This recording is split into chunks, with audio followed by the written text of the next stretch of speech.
Welcome to the GreatBase Tennis Podcast.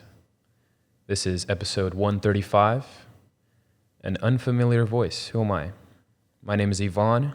I help Steve manage the nonprofit, GreatBase Tennis Education. Steve is unfortunately unable to attend the podcast this week, so I'll be taking over. Today, we will revisit some old podcasts, mainly the podcasts on the 8 pillars of the GreatBase: Jim Verdieck, Welby Van Horn, Bill Jacobson, Dr. Jim Loehr, Peter Burwash, Mr. Harry Hopman, Dennis Van Meer, and Vic Braden, in that order. So let's travel back in time and listen to Steve and Andy Fitzell talk about Jim Verdieck on podcast episode number 5. One of the pillars that we have with tennis intelligence applied, but we could also say just the GreatBase, Jim Verdieck, the late Jim Verdieck. I've had the pleasure over the last few days, really week or so, to go through a lot of his information from your library, a 10-hour course. Yeah, we have a couple of those. So been through those, and then also I read his book, which was part of the PTR manual on team coaching. Yeah, volume 4, team building. Team coaching, yeah. So we've got quite a few notes here on Coach Verdieck, and amazing stuff. I'm really looking forward to this. So Jim Verdieck, first of all, is a truly amazing story. He's been honored by having the courts at Redlands University named after him. The PTR's Coach of the Year award is named after him. And the Southern California Tennis Association has an annual team cup named after him.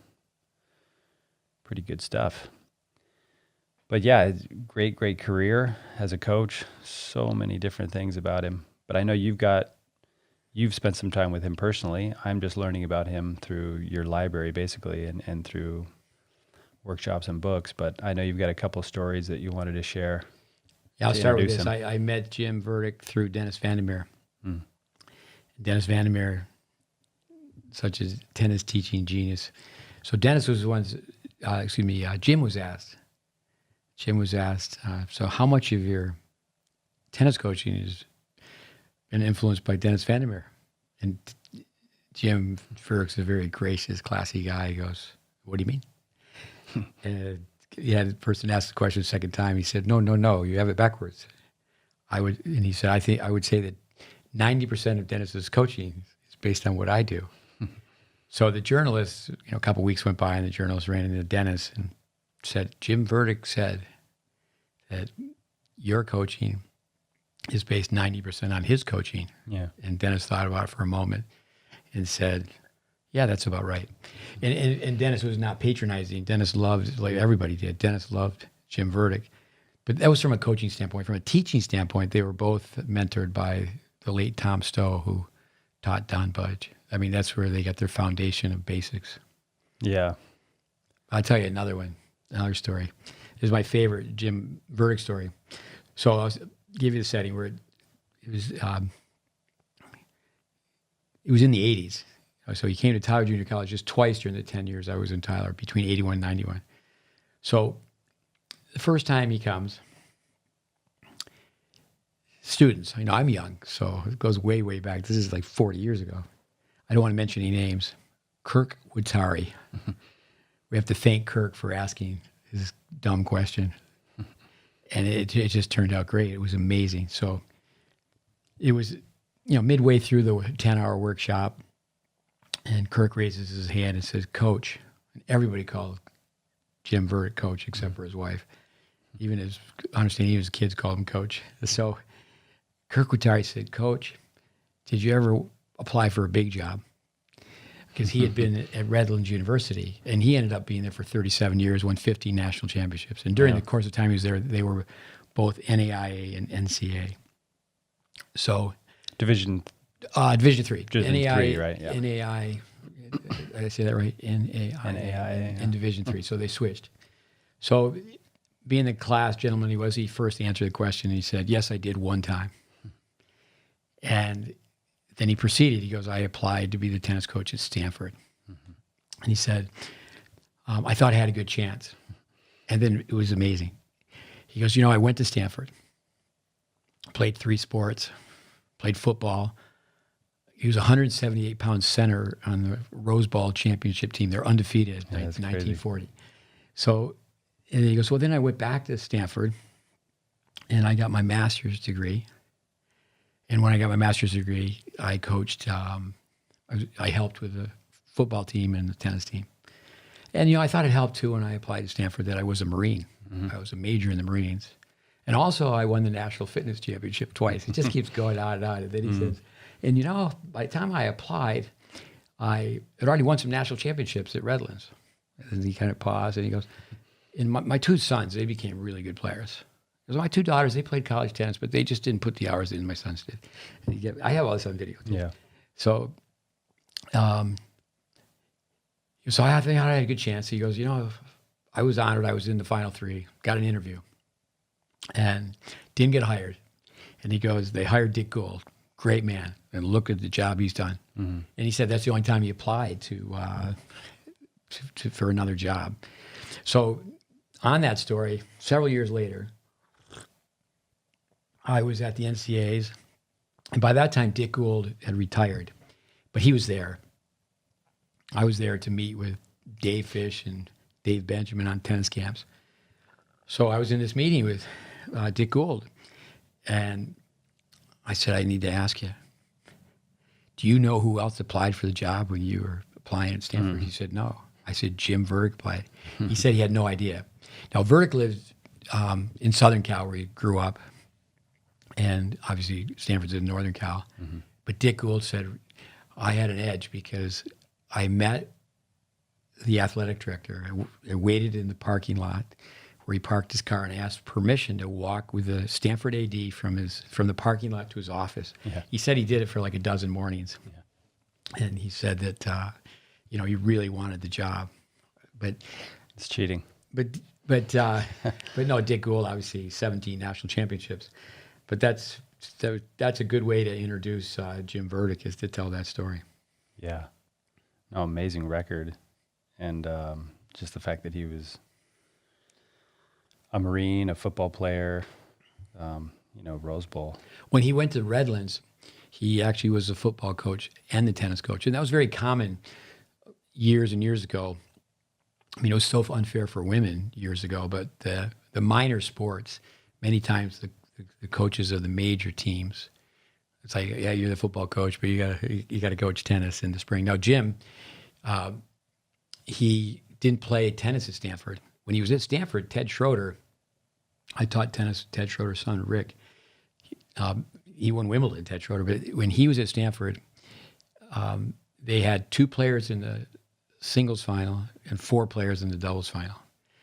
So he didn't play at Stanford. So he was not, he played 3 sports, but so, tennis, obviously he played football in the Rose Bowl, but so he was a tennis player.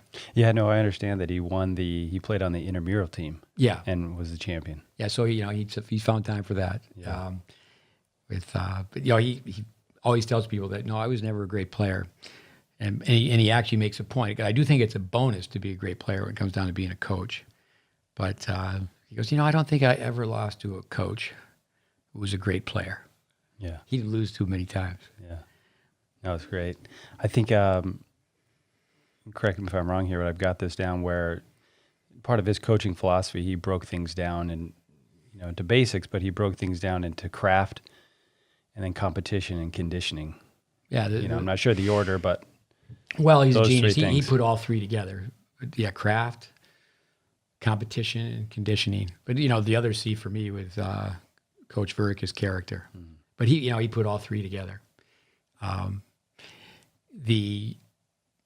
it comes down to craft, another time I was at the NCAAs, and I was in a conversation with Stan Smith and Peter Smith. It was very brief, and Peter, he was warming his team up, just courtside, and Stan was just talking to a couple of us, and he said George Tolley is college coach. He goes, he's the best college coach ever. And I like to ask questions that kind of stop people in their tracks. And I said, Stan, what about Jim Verdieck? He said, he was a great college coach. And he looked at me. You could just tell he was shocked. He goes, Jim Verdieck. Because I knew that when he was a kid, he took lessons from Jim Verdieck. And then he told me the story, told a few of us the story. He was like, it was kind of those things like, where did that name come from? And his father, Stan Smith's father, he goes, yeah, when I didn't have a tournament on Saturday, he put me on a bus. I'd go from Pasadena, California, to the Redlands campus. And then I asked him about the lessons, and he just said, he just remembers, he was listening. He said at that time, his two sons, I should say, Doug and Randy, he said one, and I can't remember which one it was, but he goes, yeah, one of his sons could beat me 6-0, 6-0. So I was listening. And my father said, this is where you got to go. And, but, he just said all the right things. It was just fundamentals and detailed and short compact swings and on balance. And Yeah. Welcome back. Once again, that was episode 5 of the podcast. So to watch or listen to the whole podcast, you can go onto YouTube or anywhere else you listen to podcasts. The next pillar of the GreatBase we will be revisiting is Welby Van Horn. Let's travel back again and listen to Steve and Andy talk about Welby on episode number 15.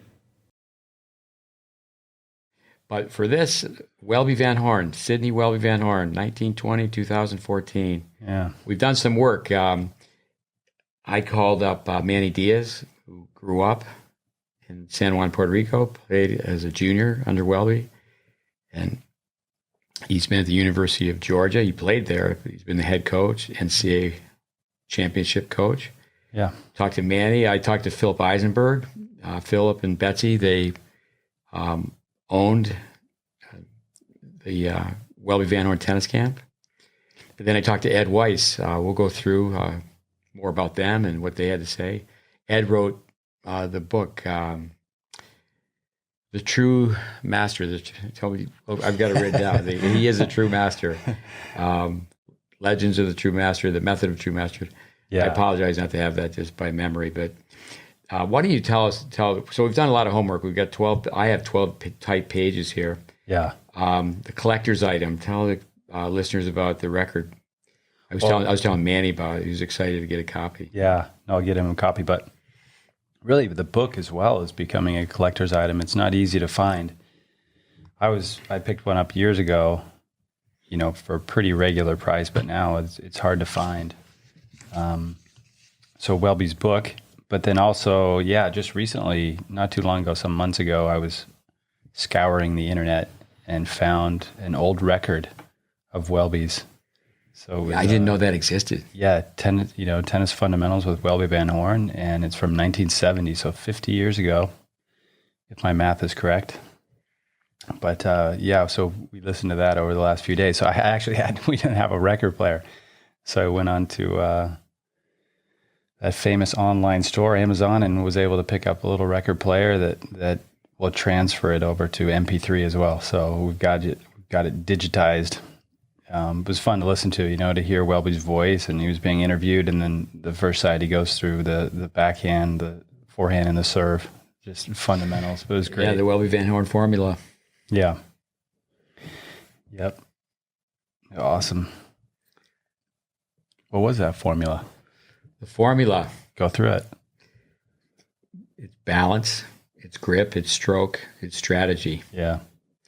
What I have at the top of my notes is Welby's playing background. I don't think anyone, arguably in the history of tennis, has been as great a player and then turned around and had such a great career as a teacher. Yeah. But he was 1920, born in Los Angeles, grew up in Southern California. Same age group as Jack Kramer. He's a year younger, 11 months. He played doubles with Kramer. When they were still juniors, they were playing among the best in men's doubles. They got the quarterfinals of the U.S. Open. Lost the team that won it. In 1939, Welby was in the U.S. Open final, 19 years old. And that record was broken in 1990, youngest U.S. Open finalist. Yeah. Pete Sampras won the tournament in 1990, and he was coached during that tournament by Joe Brandy, right, who was one of Welby's students. Yeah, it's cool. The connection. But 1939, so you have to be thinking World War II. Welby had a chronic asthmatic condition. And during World War II, he was stationed in a military factory, opposed to going to combat. And that actually affected his amateur status. Because he taught tennis, he was considered a professional. Yeah. Listeners need to really think about, or especially the young listeners.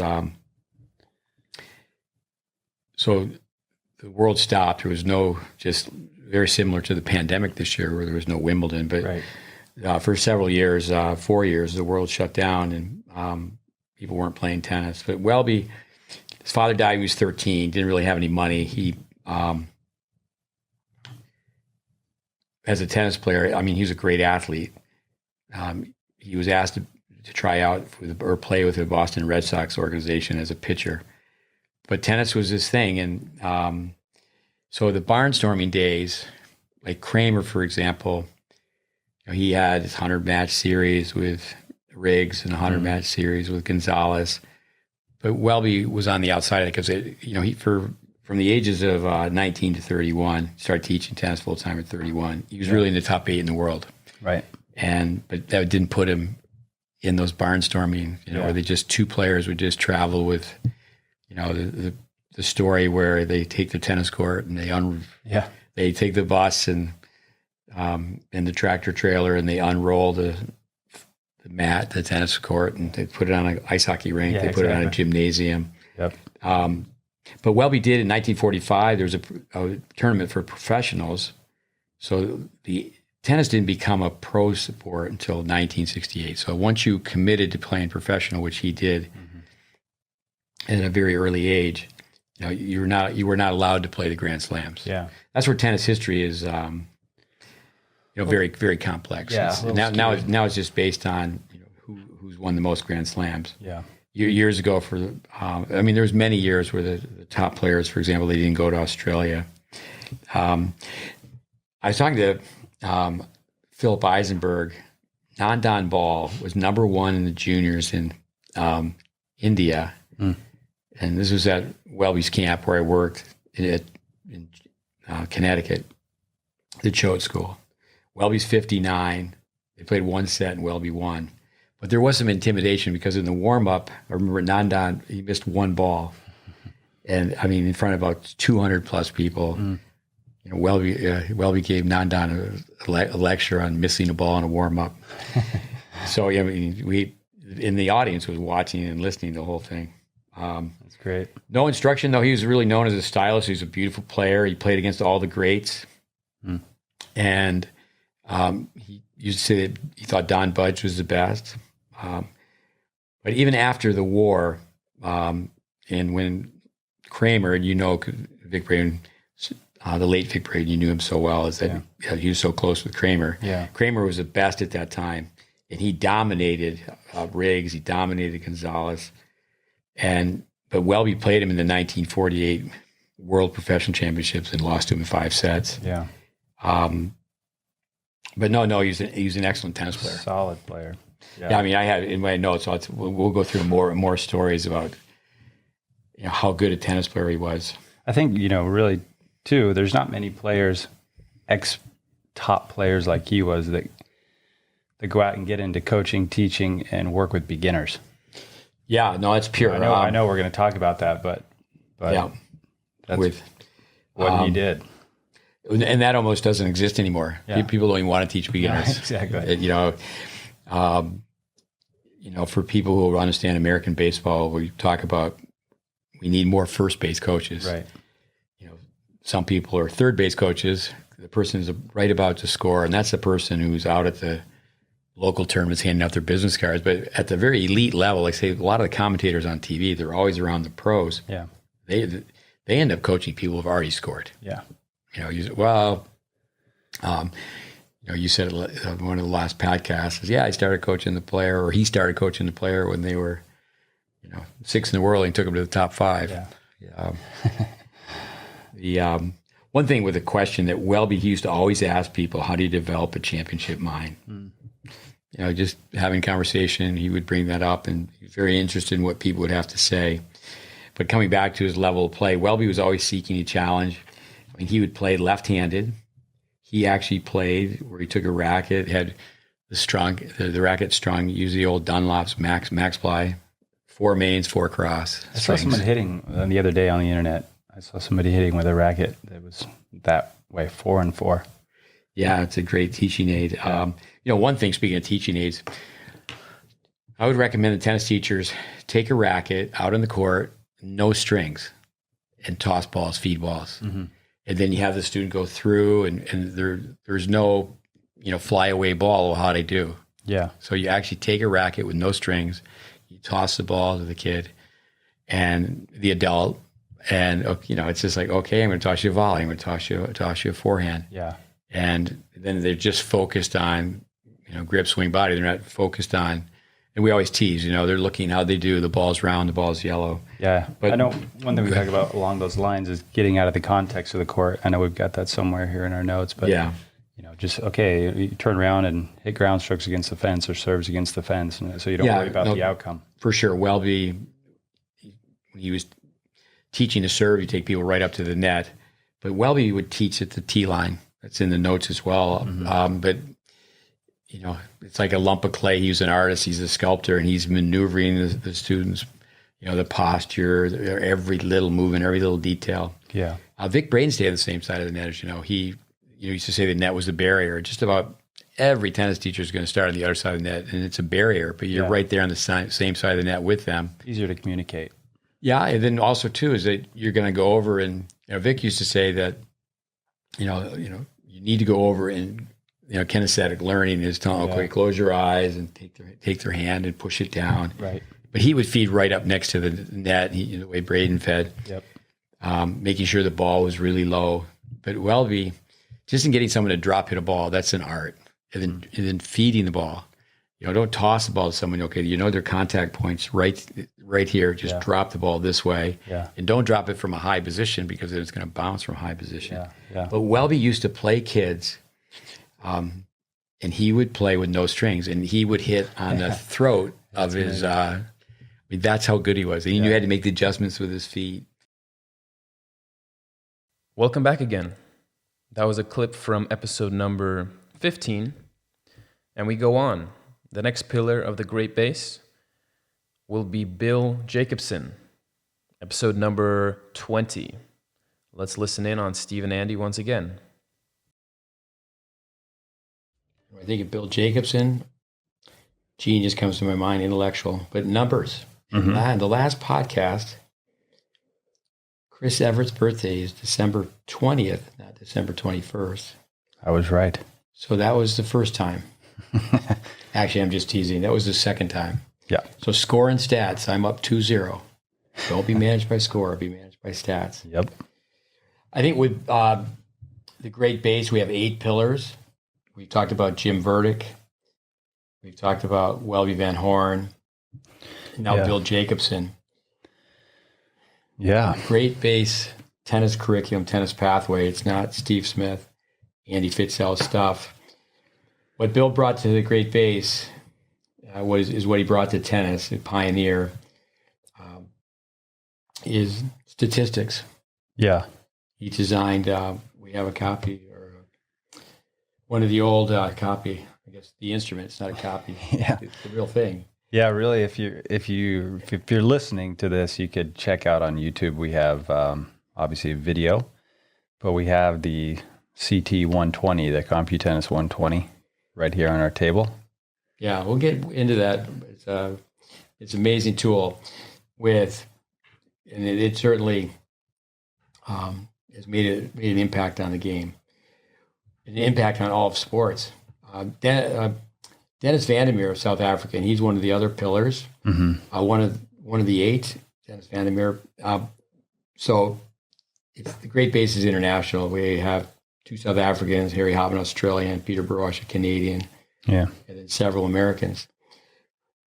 With that being said, even though there's only 8 pillars in our course, Tennis Intelligence Applied, we have over 100 coaches. But Bill, highly educated, like I think of Jim Verdieck being so humble. There's things that I learned about Bill Jacobson doing some homework.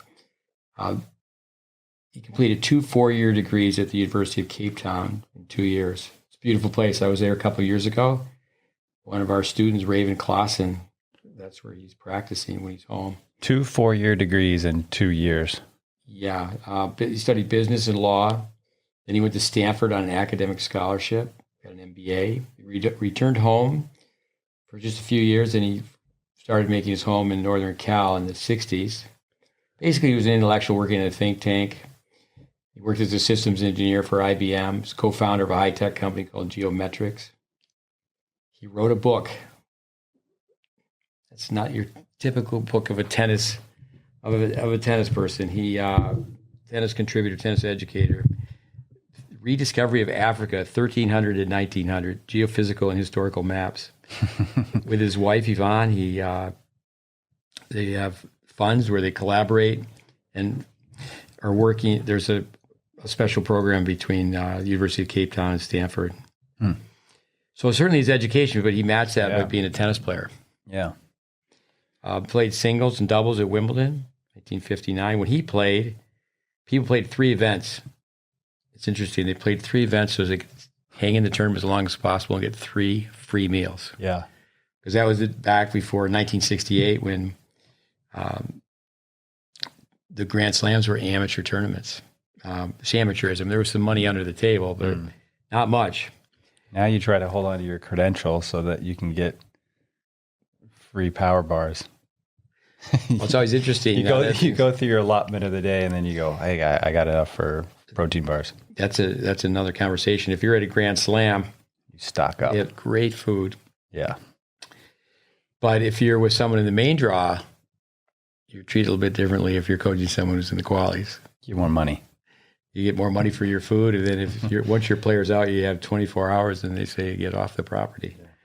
The name of the company, from a tennis standpoint, Sports Software Incorporated, but the name of the machine, the tool, CompuTennis, 1982, put it together. His son, who played tennis, he said his son, like most sons, was not listening to him. Said he initially was trying to show his son just how to beat a girl who lived down the street from the same neighborhood. But his son was good enough to play at Stanford. Now, granted, Bill played at Wimbledon, so very, very high level. But to me, even if you're playing bottom of the lineup at Stanford, that's a really good tennis player. Solid, yeah. Now his son's a professor of environmental engineering at Stanford. So Bill is the electrical pioneer of charting, father of modern statistics. So he combined his education, his playing ground, but his colleagues. Tom Whitney, who invented the pocket calculator, also had a significant role in building Apple I. Another colleague Alan Edberg, had a significant role in building the Apple II computer. The price, it was $3,500 in 1982. So, yeah, that's... What could you buy with $3,500 in 1982? What kind of car could you buy? I feel like you could definitely buy a car. You could definitely buy a car. I mean, you could buy a car for that today, but... In 1981... Not a Tesla. I was given the job as a department head of a 2-year program, and I was paid $13,000. That was my salary. So, I mean, I certainly made some money teaching tennis in the summer, but I was paid $13,000. A side story to that, I have a brother who has a PhD, and if I had a PhD in 1981, I would have been paid $14,000. So I called my mother up and said, "Hey, when you see your son, my brother Mike, tell him his PhD is worth $1,000." The price never went down, and I think this is very interesting. Unlike the pocket calculator, everybody bought a pocket calculator. Yeah. So the price went way down, just supply and demand. But I think it really defined the tennis industry. The unit was called CT120, first laptop, and sold less than 200 units. It's amazing. With several years into it, he developed a software program for PC computers, so people could chart. I don't remember the price, but I remember these numbers could have changed, but only changed slightly. Is he sold less than 1,100 software packages. So that's where you could chart on paper, and it was a certain system. serve, return, key shot, point any shot, even user stats. Like if some kid would, after each point they lose, they hit the racket on the court, you just push with a CT 120 on the court, you just push a button. But you could just, it does happen. With I always think of stories. Mario Cosentino became a very good player as a junior in Canada. I remember one long tiebreaker, a user stat, 18 times he said, "Oh my God." It's like, Cosentino, you're not in church. You don't have to pray. You have to play. God has bigger problems. People are starving. With, I remember having the computer courtside and people asking me what it was. Yeah. So certainly it was a novelty, to say the least, with so few of them. But when the listeners are watching TV and the camera goes to the team, the entourage, the booth, the box, very seldom do you see anybody even taking notes. Yeah. I remember Harold Solomon was a player, a coach who took notes. Obviously, he was a player too. I've seen Paul Annacone take notes, but very seldom do you see the coach writing anything down. Yeah. Going back to Jim Verdieck, he used to say that get a clipboard and put your brains down. My introduction to Bill was through Dennis Vandermeer and through Vic Braden. And they both had a great deal of respect for Bill. All right, back to the present. That was episode 20 with Bill Jacobson. On to the next, Dr. Jim Loehr. This is episode number 25. Let's take a listen again to Steve and Andy talk about Dr. Jim Loehr. But it's been great going through not only the notes that you have here tonight and talking about him, but also I've spent so much time going through your library of stuff, a lot of different tapes and books that I've been able to, curate all this content that you have in your library and be able to continue to learn. And some of the older tapes that you have, it's just been fun to study his work again in preparation for this, but also just in general. The 16-second cure. Yeah. At that time, when that tape was produced, Jim was based at Nick Bollettieri Tennis Academy, Bradenton, Florida. Yeah. The blue jean shorts were designed for McEnroe. And when they were delivered, he said, "I'm not wearing those." It's like, what? And then a young Agassi jumped all over that. Do you think you said, "You cannot be serious"? Yeah, let me just start going through some notes and you can interject. Yeah. I think about, say, Mark Jakes, Dave Nostrand. You were at the Vic Braden Tennis College. Yeah. Was Jennifer Roberts there when you were there? No, I think we asked that. She may have. I mean, when I first started playing tennis, I was 10, 11 years old. So it would have been right around 86, 87. And I remember Jakes would come over to where I started playing, the Bloomington Country Club in St. George, Utah. He would come over and play my first coach, Clark Barton. And, I just remember those matches a little bit. But I heard from Dave Nostrand today. Anyway, with that, there was, I would say, some deep study. So the people that we trained back in those days. So let me just go through a few things. As you mentioned, well-known sports psychologist, author of 17 books. Yeah. In their respective sports, worked with 17 number ones. Some of the work he's done is covert, where it's kept a secret. Yeah. It's not really disclosed. I watched a clip on YouTube where he was asked about the top players, and he recently has worked with Djokovic. I remember he worked with Sabatini. Back when Sabatini played from Argentina, she played back in the same era, Steffi Graf. Yeah. She was right there knocking on the door, but when she worked with Jim, she really played a completely different style. She went forward on the hard court at Flushing Meadows, won the U.S. Open. Yeah, I mean, Steffi, you'd think more players would have done that just because of the slice backhand. I mean, Vic used to always talk about, Vic Braden used to always talk about, it was tough for someone who hits a slice backhand to beat you when you come in, because a hard hit slice backhand goes at least 70 feet or so. And to pass somebody on the 65-9 cross court from the baseline to the single sideline or the single sideline and service line on the opposite side is 65 feet 9 inches. So it'd be tough for anybody that has just really a slice backhand Vic would to say, pass you on that. So, Sabatini, she was able to take advantage of that. going back even before Sabatini and Graf, Borg and Vilas, Vic used to say it so well that Borg was a better Vilas, and if you play the guy 20 times in a row, you've lost. You think you'd mix it up, try a different pattern. Yeah, exactly. I remember that match though. It was fun.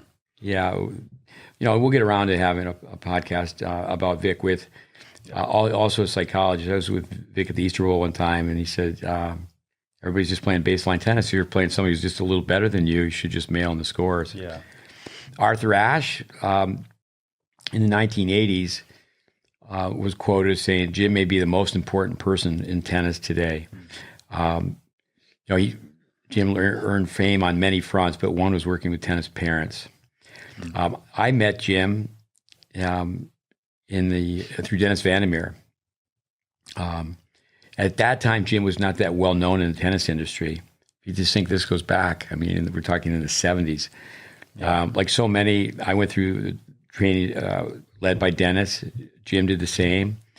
I don't think anyone ever really forgets, those that were fortunate enough to watch Dennis Vandermeer work for the first time. So that's one thing I could say. I was smart enough, like Jim, to say I need to spend a lot of time with Dennis Vandermeer. I remember, for me, it was 77. It was a place called Walden on the Lake in Conroe, Texas.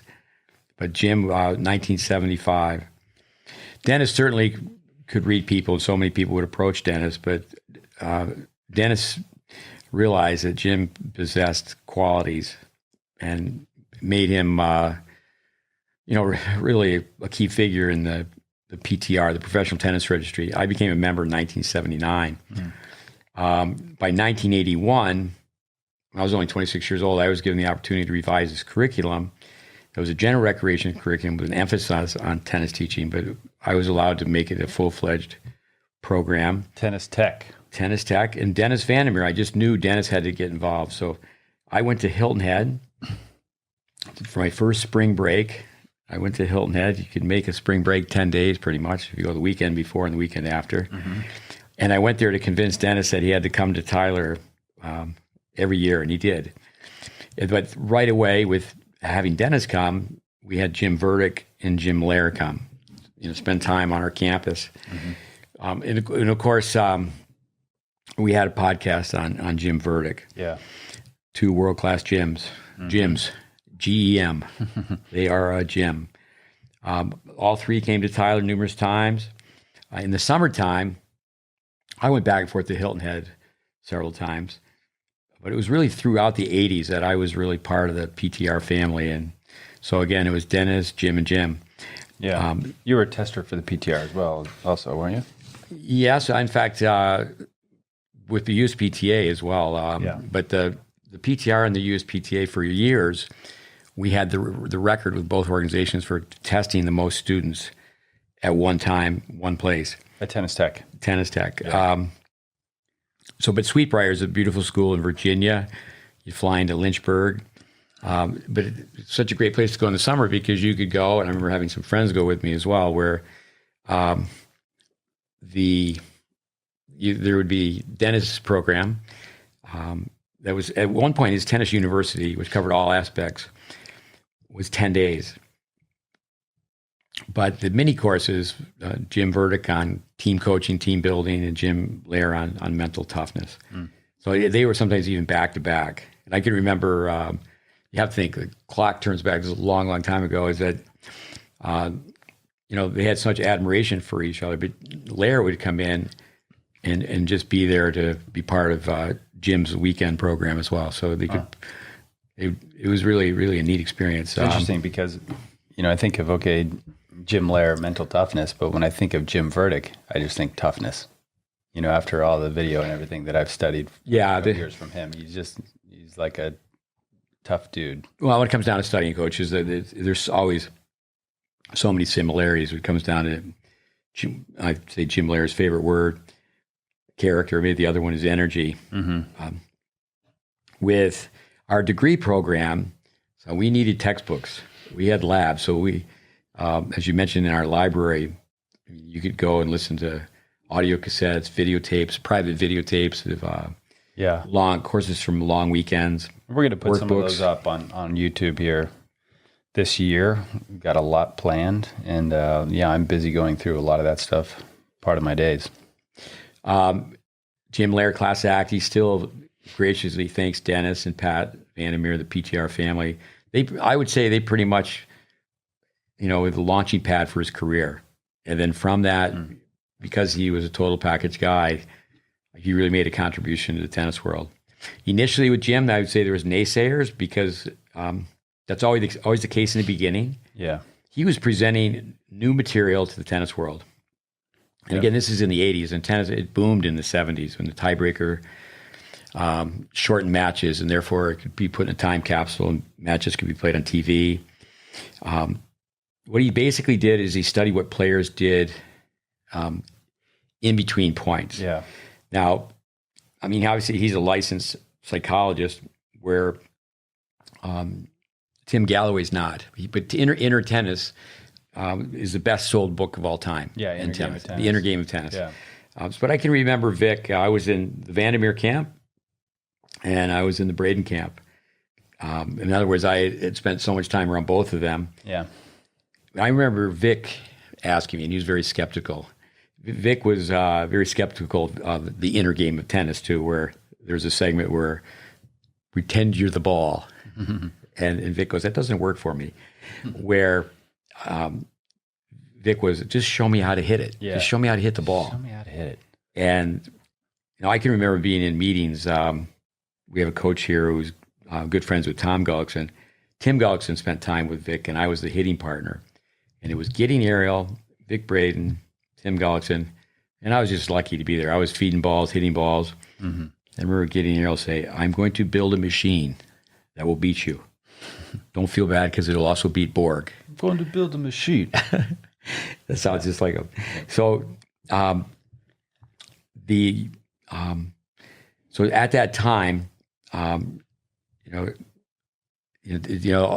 things about the rituals in between points is that Vic had to just be told and be confirmed is that Loehr would say he'd get around to saying the number two thing, the two most important things is number one, for mental toughness, you have to have strokes that hold up under pressure. Yeah. And you got to be super, super fit. I think that first one, I mean, strokes that hold up under pressure, and I think we talked about this before, maybe even last week, where Vic would always just,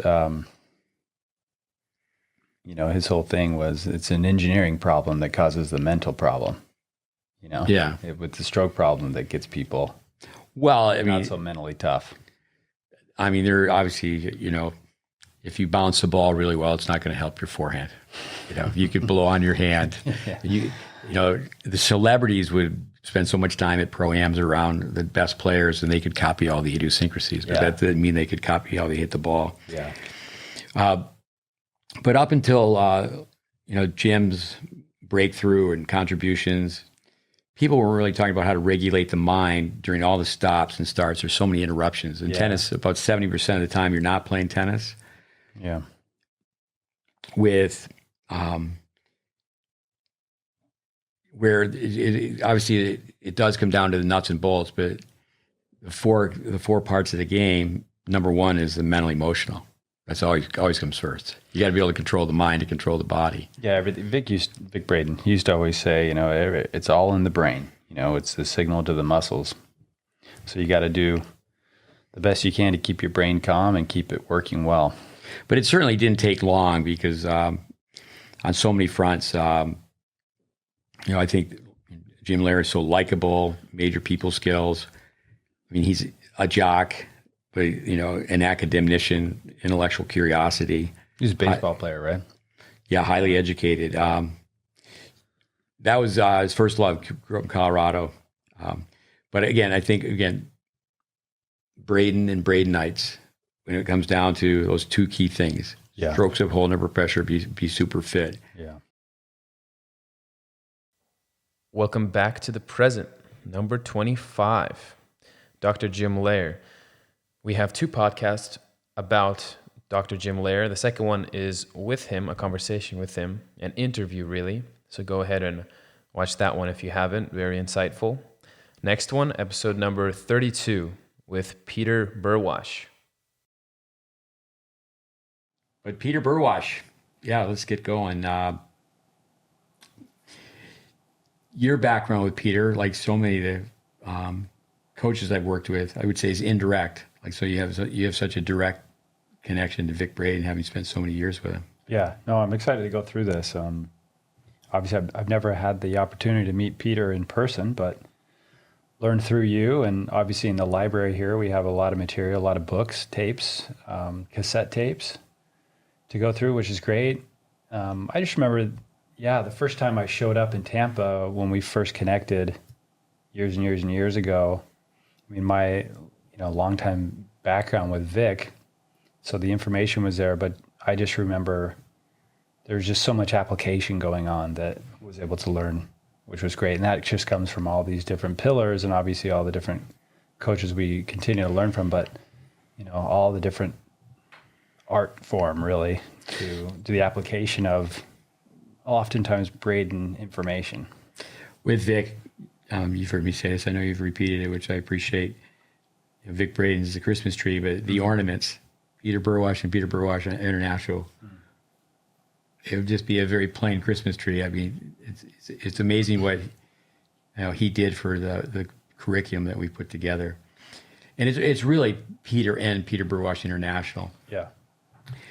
With going to a conference, Peter's always speaking at conferences. So that's the first time, and many times sat in lectures, but 60, 90 minutes just doesn't get it. I respect people who go to conferences. It's much better if you can go observe a coach. And even a week is a snapshot. Yeah. If people were to go a week and be able to circulate. But I started my journey in the mid-'70s. That's when I first heard Peter. He's 10 years older than I am. I'm 66. He's 76, give or take. He ran a camp for coaches where he grew up in Canada. It was actually in Parry Sound, Bobby Orr's hometown. Manitowoc, and there's also Manitou. There's a camp and a resort. We hope everybody knows who Bobby Orr is, but if you don't, Number 4, Bobby Orr. I don't want to go off on too much of a tangent and digress, but unbelievable hockey player. So yeah, Parry Sound, Ontario, north of Toronto. With that, I never went, but I heard of Peter Burwash's camp for coaches. Mm-hmm. And it was commonplace back in those days to try to get the notes. I still have the notes. I have prepared 15 pages of notes just to talk about Peter and PBI. And that's without going through these weekend workshops that we have on video. Yeah. No, we're going to break this up.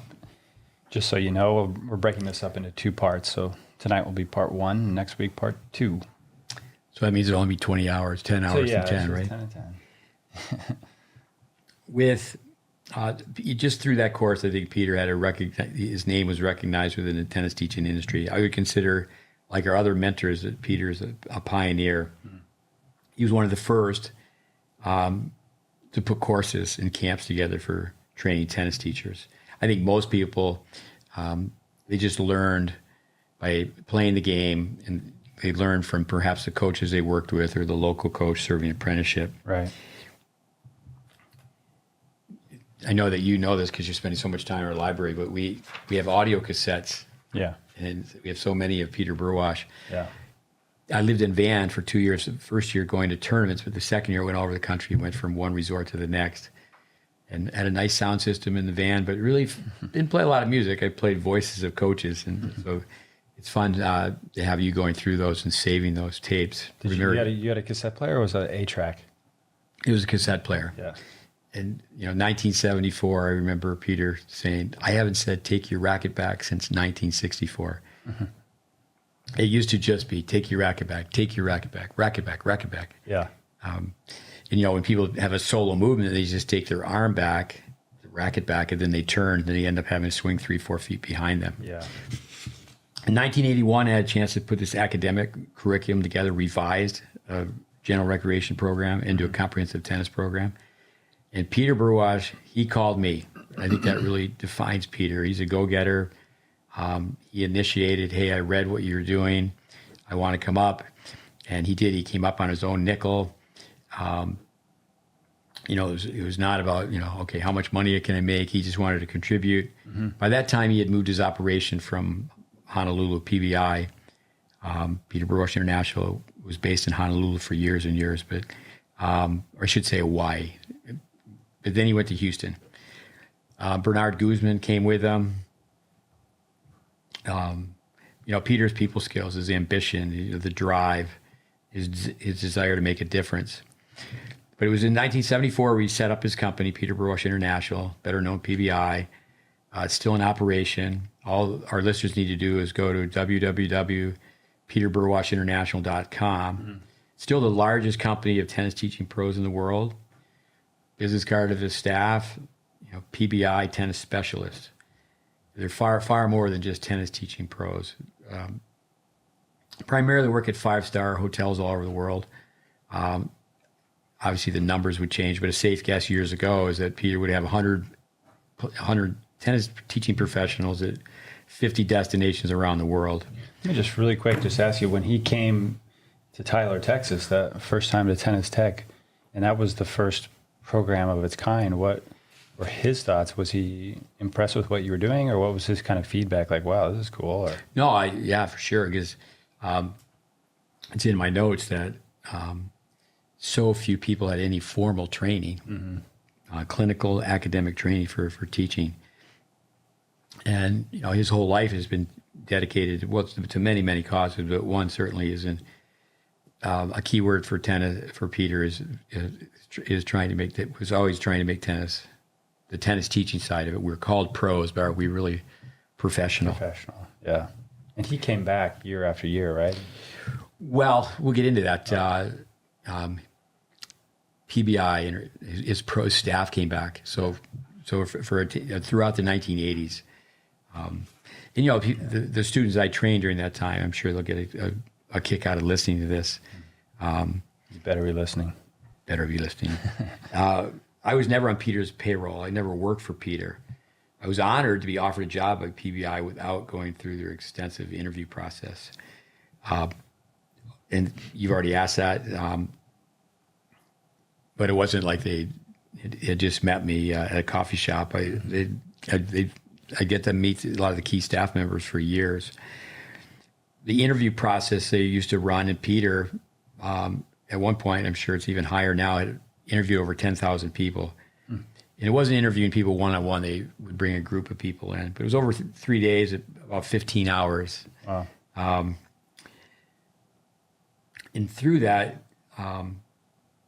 just my job when I started training tennis teachers was to find other people jobs. Mm-hmm. So the interview, Peter Burwash 101 is, I still say that to this day, life is an interview. Especially when you're a tennis teaching professional, it's almost like you're on call. You go to the grocery store, you're just going to run into people. Yeah. You actually have a public position. Yeah, you're on stage a little bit. Yeah. Peter, here's some statements. Tennis teachers used to dress like slobs. It's gone back down. Keep in mind, when I was training tennis teachers, they would be taking the PTR and the USPTA test and just how they presented themselves. Yeah. Another Peter Burwash, tennis teachers are one step above a beach bum. You don't want to show up like you're returning from a 5-day fishing trip. So our work with PBI gave us a leg up on the interview process. Yeah. So after he came on the initial visit, he would send a team of his coaches. Our coaches were trained, our tennis teaching professionals. When you're on an interview, show up semi-casual. So you're wearing a guy's going to be wearing khaki pants, yeah. The light blue shirt. You got the blazer. Yeah, blazer. You got a tie. So you don't come in wearing a 3-piece suit, but you show up with your tennis outfit in a small bag. Mm. Then you bring a small shoulder bag, 2 bags, shoulder bag for the tennis equipment, the gear to get on court. and then that shoulder bag where you're going to pull out 3 copies of your resume, and you're not going to just make all these mistakes. A lot of times people that they're just knocking on the door and, can I have a job? Yeah. They don't even set up the interview. All right, back from the past. That was a clip from episode number 32 on Peter Burwash. Steve and Andy have 2 episodes dedicated to Peter Burwash, so when you get the chance, go ahead and revisit them if you haven't already watched them or listened to them. The next podcast we will listen into is number 38, talking about another GreatBase pillar, Mr. Harry Hopman. See you in a bit. Always Mr. Hopman because of respect. One of his players, Fred Stolle, who may have been in his doghouse the most because of his sense of humor, reported that Stolle would always crack the joke at the wrong time. Well, the time that was right for everyone but their leader, Mr. Hopman. Stolle, like so many people, summed up Mr. Hopman in one word: respect. He commanded so much respect. We'll go through that. His record is winning ways. I thought to get into some history, start off with his track record, what his players accomplished, is so amazing. But one nickname, they were pushed, Captain Bligh. Captain Bligh is part of the British Navy. He was the captain. The book, The True Story, Mutiny on the Bounty. The mutineers put their captain adrift in a dinghy. He drifted for 3,000 miles. He survived. The name was quite clever, as players imagined putting Mr. Hopman to sea in a dinghy. Misery enjoys company, and misery enjoys laughter. Captain Bligh, then 17 years later, was assigned to Australia to deal with crime and corruption. So his players, the inside joke was to strip Mr. Hopman of this command and send him adrift.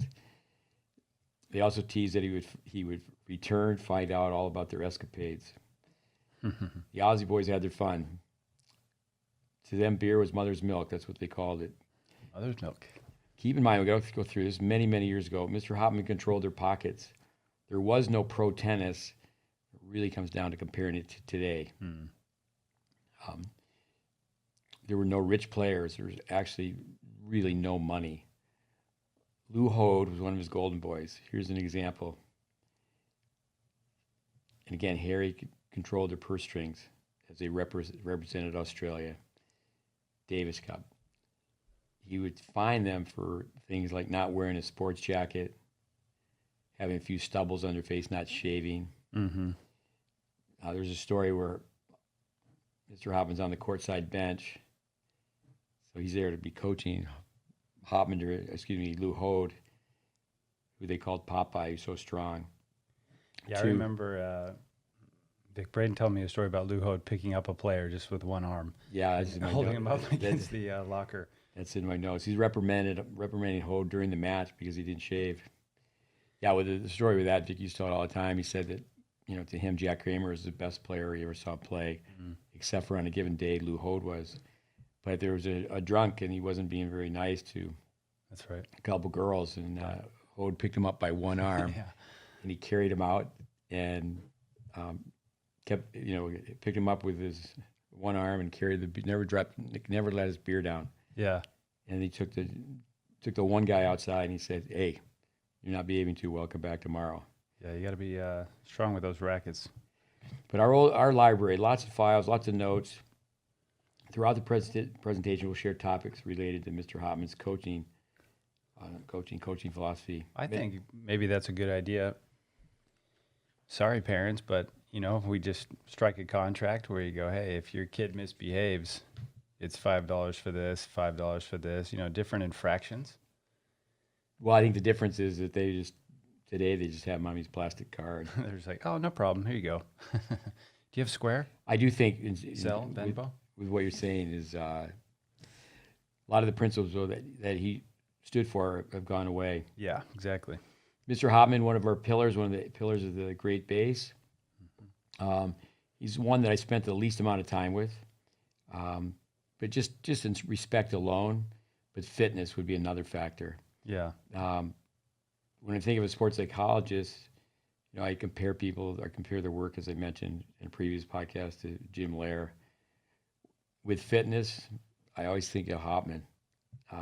We have kids come and visit it, and they tell us that they work with a fitness trainer twice a week, and they can't do one push-up. Yeah. From what I've heard, it's not that he was so much a taskmaster. But to me, it just sounds like he was really principled, in all of his coaching. That it's not so much that he was, this drill sergeant, although it may have come up that way to a lot of people, but just that he was really principled in everything that he did. Yeah, I would say today, players, there's an argument where the players today would be stronger because of the knowledge for nutrition and fitness, but there's really no way that they're tougher. There's a difference between being stronger physically and tougher mentally. Yeah. Top players today don't consider playing all 3 events at a major. Back in Mr. Hopman's day, the men, they would play, and he was in charge of the Davis Cup, so he primarily coached men, where singles, doubles, and mixed. A lot of times today, and that's when money came into the game, very, very top players, marquee players, they just play singles. Yeah. There's many factors, though. I don't want to just beat up on the players of today by any means. It's the speed of the ball that you certainly can talk about, hard courts. Before they played,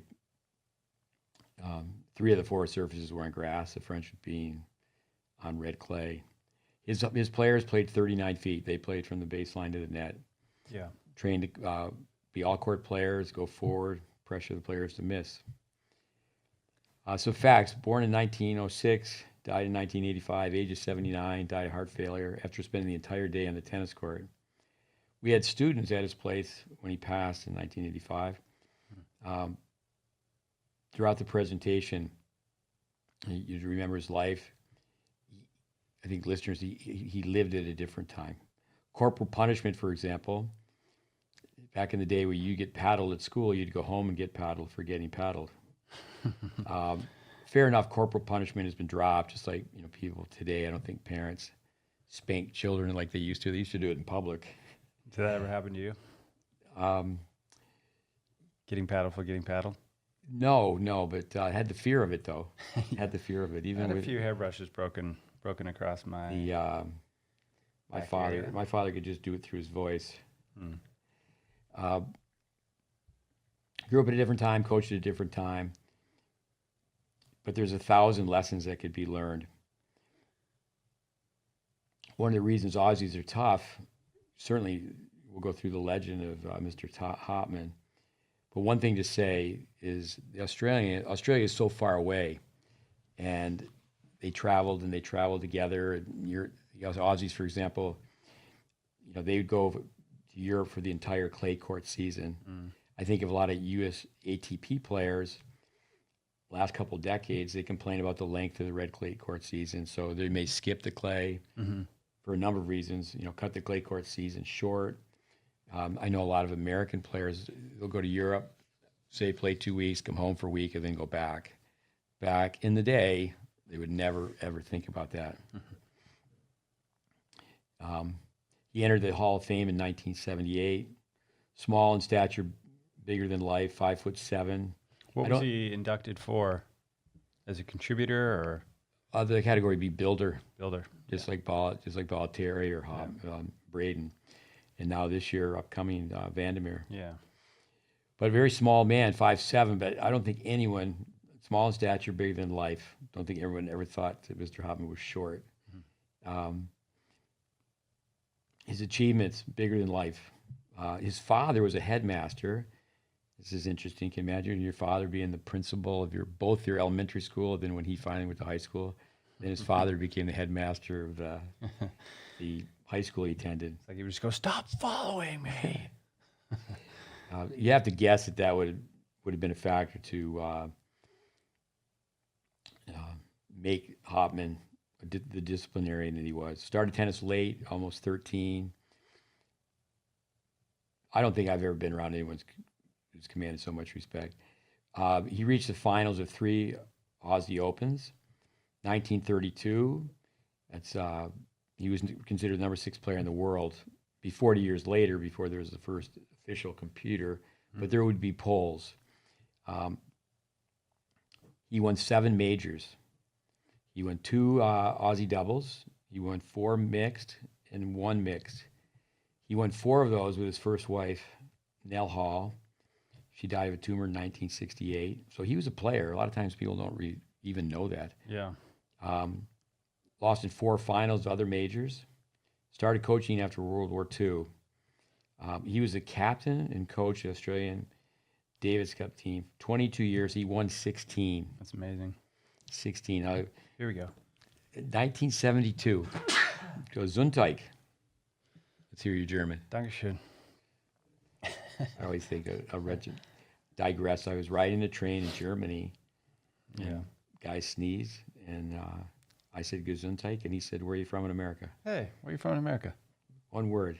1972. 1973, the Davis Cup format changed. It became a total knockout tournament. Up to 1972, the winner would wait. So just think, if your team won 16 times, you didn't play any preliminary rounds. You just waited. Winners wait. Yeah. And you would wait for the challenging team. And that worked really well for Hopman because his players would just train more. Yeah, exactly. Train more. Now, before 73, only 4 countries won the Davis Cup.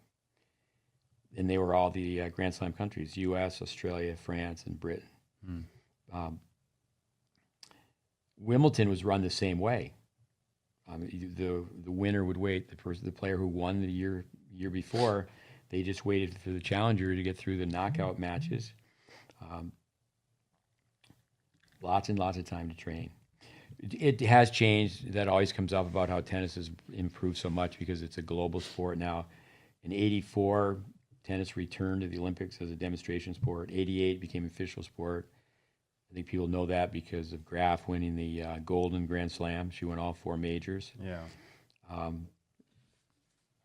His players, there's so many, but here's a dozen: Ken McGregor, Lou Hode, Ken Rosewall, Neil Frazier, John Newcomb, Fred Stolle, Tony Roach, Roy Emerson, Ashley Cooper, Rex Hartwig, Mervyn Rose, and Mal Anderson. Welcome back once again. That was episode number 38. Steve and Andy also have 2 podcasts about Mr. Harry Hopman. So same as last time, if you have the time and haven't listened or watched, I'd highly recommend those 2. Next podcast, number 43. Pillar Dennis Van der Meer. Time marches on. Dennis Van der Meer. Amazing, amazing, amazing Dennis Van der Meer. Yeah. One of the pillars, we're on pillar number 7. Pillars of the GreatBase. Yeah, so certainly Dennis, amazing. How many times could I say that word, amazing? With the GreatBase, just think of Dennis Van der Meer. For my notes, I read one article to prepare for this podcast and spent less than a half an hour reading about Dennis. We have so much material on Dennis in our library to research, although I really don't have to. Because being a trench pro, being out there every day teaching, Yeah. There's just so many skills that I've learned from Dennis Van der Meer, that the ideas, the concepts. He was born in 1933, died in 2019, died at the age of 86, suffered a stroke. Almost the last 10 years of his life, he simply was not himself. His wife, Pat, and the entire PTR family, the Professional Tennis Registry, organization for tennis teachers that Dennis founded, assisted him in the remaining years of his life. I always think of Dennis as South African. He's a native of Namibia, a small country in West Africa. His parents were missionaries. Started tennis at the age of 6. He didn't start on a tennis court. His mother would find a dried out patch of dirt, use 2 sticks as net posts, and toss some balls. Yeah. The net was a string. The little ball machine called a twister. Yeah. Tennis twist. Dennis Van der Meer, what an amazing guy. showman. So phenomenal teacher. But he called those twisters a little ball machine because they reminded him of his mother, who Little mother. late mother, who would pitch him tennis balls. Yeah. His parents eventually left the nomadic lifestyle, being missionaries, and they moved to Johannesburg. Dennis began to be formally taught. In other words, he took lessons from tennis teaching professionals. He became one of the best juniors in South Africa. At the age of 19, Dennis, and he told this story often, he had a tryout to be a playing member of the Davis Cup team, South African Davis Cup. Yeah. And he choked. He just told the story about how he choked. Yeah. I've read that some people would say, oh, it's a good thing that he did, because then he became, one of the best teachers. If he hadn't have choked, maybe you wouldn't have had Dennis Van Meer, the teacher. Right. I think of Dennis as an Afrikaner. He came to the United States. His name was Dennis Merva. If I'm pronouncing that, changed it to Dennis Van Meer. I think you're proving the point. I don't know how to pronounce it either. It would be mispronounced for sure. It's like Brett Favre. You know that movie, Something About Mary? Yeah. What's Brett Favre doing here? I heard from a South African today. How would you say Petrus Kookiemore? Yeah, Kookiemore. That's how I would say it. I don't know. Petrus is listening, which I'm sure he is at some point. Hopefully we did that justice. I with Petrus, I was with at one time, and this gentleman, he said, "Yeah, I'm Petrus." And of course, the way he pronounced it, the guy goes, "Well, Pete, it's good to meet you." Because it's kind of like Petrus. Yeah. But Dennis certainly liked the sound. It ended in a strong syllable. We have a young Canadian boy here who's a very good tennis player, Hayden Malik, and I love to just call him. Of course, we have another boy called Aiden, so just call him by his last name. Yeah, Malik. It's a little bit easier. Malik. Yeah. You think of our great base, there's two South Africans, Dennis Van Meer and Bill Jacobson. So 25%, 2 out of 4. I've trained many South Africans. Yeah, I've trained many South African coaches, many South African players. I've been to South Africa. Very respectful of the culture, the Afrikaners. Hey, you've played with lions. Yes, I had a choice one time to. I was with. You were rubbing the belly of a lion. You were with Petrus and his wife, family. Wrestling. So as a tune-up before we went to Kruger Park. Mm-hmm. We were at a small Kruger Park, and so as my host, he said, "There's a 14-foot snake," and as my host, being so polite, he said, "Would you like to have an encounter with the snake?" I said, "Well, what does that mean?" He goes, "Well, I'll just pay a fee, and then you can have your photo taken with a snake around you." And I said, "Well, are there any other options?" And he said, "Yes, you could feed a lion." And I said, "Well, I'll do that." This would never happen in America. I had to fill out paperwork. And then the gentleman said, "Well, let's feed them first." I said, "I think that's a good idea." And seriously, they have a male, female, in the area that they were in. It's like they took a big turkey. It was like 20 pounds of meat and threw one over the fence first. And there's a fight. Yeah. And then 2 seconds later, threw the other one over. Yeah. But I actually had a choice between the old lion or 4 cubs. And I looked at it and I said, "I'll take the old lion." Yeah. And so anyway, maybe I should go forward more on Dennis, but this is an African story where the gentleman told me, he goes, and a big guy, he said, "You'll just stand behind me and we'll be giving the lion," it was like a big container of milk. Yeah. And some concoction. And he said, he's just interested in the beverage. Yeah. He's just interested in the milk. He's going to take his paw and put it on your foot. And he's just telling you, because the trainer, he got out of the way, so it looked like I was there by myself. And yeah, exactly. He said the lion will put his paw on your foot. He's just telling you that you're not going anywhere. Yeah. And then right before the container's empty, he goes, "You'll just slip out." And I said, "Okay." Yeah. Anyway, I digress. But the discipline, I think the Roger Federer success story, I think a big part of that is his mother is an Afrikaner, the discipline and the respect. When asked why South African juniors, there's so many years and years ago that were just world-class players. Why they didn't cut it and make it all the way to the pro level. Dennis added to that answer. One thing would be the distance that South Africans had to travel. And they were just so far away from on the other side of the world, they were so far away from the highest levels of competition. The financial costs, the exchange rate between the rand, the South African rand, the U.S. dollar was so extreme. Yeah. But Dennis said the parents of the Afrikaners, they had too much discipline, and their children were sometimes suppressed. Yeah. Loosen up a little bit. Another way to mention that, the parents were too authoritative, and their children felt like they were not allowed to make mistakes. Yeah. I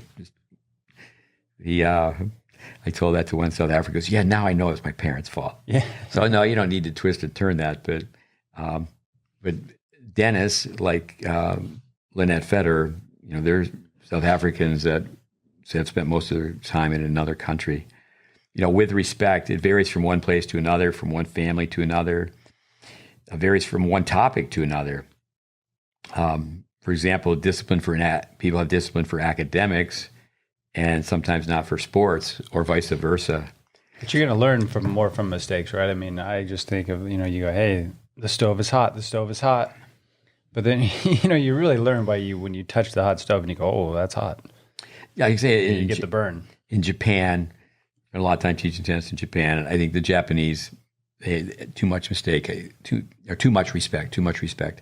I can remember one time meeting with Munehiro Yoshida at the tennis training center in Chiba. And we're in his office till after midnight. And I came out and everyone was still there. And I said, I whispered, why is everyone still here? And they said, you don't go home till the boss goes home. Yeah. In the U.S., I think we're going on the other side of that, where there's too little. In working with Afrikaners, impressed with their manners and their work ethic. Dennis van der Meer, great manners, great work ethic.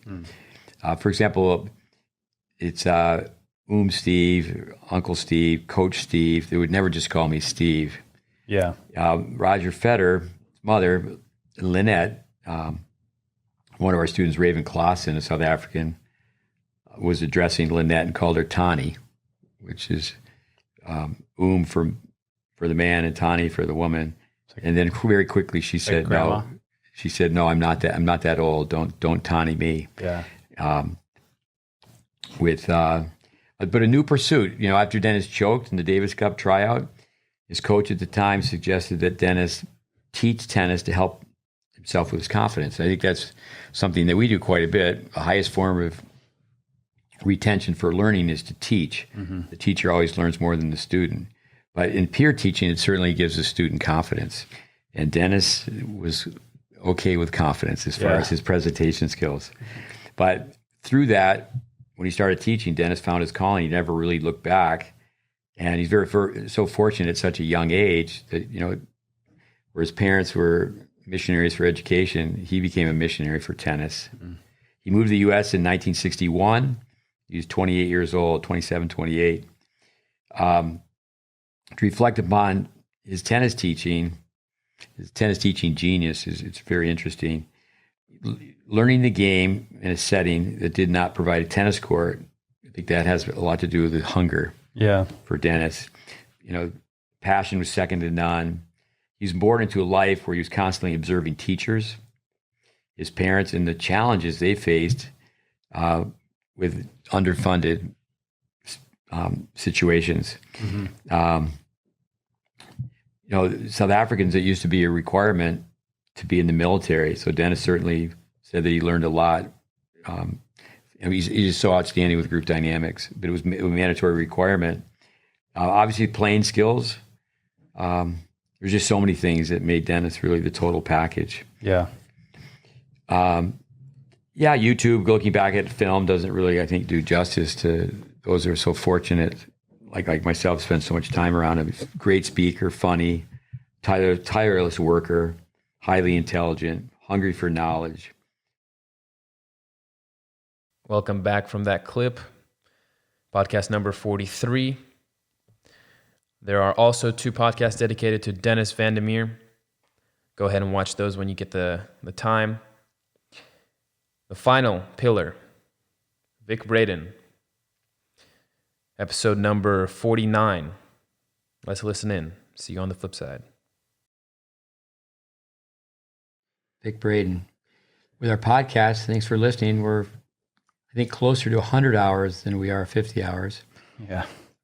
I put on Facebook today an extract from John Fitzgerald Kennedy's remarks at a dinner awarding Nobel Prize winners of the Western Hemisphere, quoting JFK. I think this is the most extraordinary collection of knowledge that has ever been gathered together at the White House, with the possible exception of when Thomas Jefferson dined alone. Someone once said that Great Thomas quote. Jefferson was a gentleman of 32 who could calculate an eclipse, survey an estate, tie an artery, plan an edifice, try a cause, break a horse, and dance a minuet. When I think of Vic Braden, I think of that quote from JFK, because Vic Braden was Thomas Jefferson. I mean, I can remember walking around the Tyler Junior College campus we talked about, Tennis Tech. Not sure if we did Tennis Tech justice, but we did talk about it for 2 podcasts. That, you walk across the college campus with Vic Braden, it's philosophy, psychology, could be AV, the audio video, physics department. Yep. You walk right in and take the class over. Yep. But pillar number 8, we have 8 pillars. Our tennis course, Tennis Intelligence Applied, we mentioned over 100 coaches, but we have 8 pillars, and we say Vic for last. We say that Vic is the Christmas tree. All the others are ornaments, and great, great, great ornaments. We certainly wouldn't be the same, not to underestimate the other 7 pillars, but it is a beautiful tree. But Vic is the stand, and he's the star. Yeah. I have an old resume here. I've got my Vic Braden, one of my Vic Braden Tennis College from back in the day t-shirts, and I also have my Adidas 3-stripe sort of polyester mix sweatpants on, because that was Vic's deal. Vic, I can remember I was on the Vic Braden tennis staff. At one point we were wearing head clothes, and then we started wearing Wilson clothes. But Vic, he had an Izod shirt. And the polo shirt. With, it was easy to buy him presents, because it was like, hey, man, get your polo shirt. Vic was born in Monroe, Michigan, August 2nd, 1929. Yeah. He died October 6th, 2014, 85 years old, 85 years young. Yeah. Family of 7, but actually family of 8. One of his sisters, she died basically after giving birth to her son, and then Vic's parents raised her son. Yeah, held the baby for 1 day. Wow, tragic. Melody, his wife, and then they have, Vic has 5 children. With a few things about a sports background, he was a high school starting quarterback, junior, senior year, starting guard in basketball. In tennis, he played high school, college, and pro tennis. He said that he was... played baseball, too, in high school. Yeah, it says here in his resume, Legion League, a catcher and a pitcher. Yeah. But, played against people. I remember he used to tell a story about playing Frankie Parker, a great player from Chicago. This guy does not miss. But, he thought he was a little bit cannon fodder. He was just in that day going first, second round in the tournament with the big boys. Yeah. Table tennis player with... Vic, to me, licensed psychologist, self-made biomechanist, author, TV commentator, 3-sport athlete, professional, or perhaps a world-class comedian. Yeah, for sure. I think that's where people know him from his humor. He was such a great entertainer, really, as he educated people. But a lot of times, and you say this a lot, that sometimes people are just laughing so hard that the information goes right over their head. Yeah, no, I think Vic was definitely misinterpreted. I don't know anyone who assembled more tennis information. Yeah. Jumping ahead on that, 1975, one take only. Mixed doubles is a fantastic adventure. Go for a winner, name of the film. So good. And it really stands the test of time, and it's for all doubles. It's not just for mixed doubles by any means. Yeah. So I was living in Boca Raton, Florida. I was a perennial tennis bum.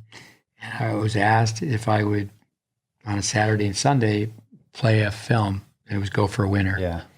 And so I the challenge for me was loading and reloading the film on the projector. But I just sat right there. That was my duty as a volunteer. No, it stands the test of time.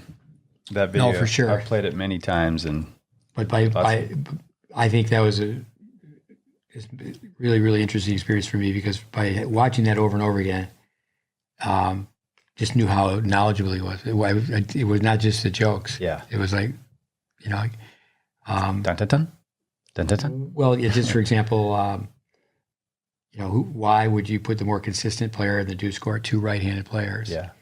The inside out backhand return, how it's really the left field. It's like the kid who can't play baseball, you put in right field. Yeah. So how more balls go to the deuce court? 85% of players are right-handed, and they're running around the forehand. They're pulling across their body, and the ball goes to the deuce court. Yeah.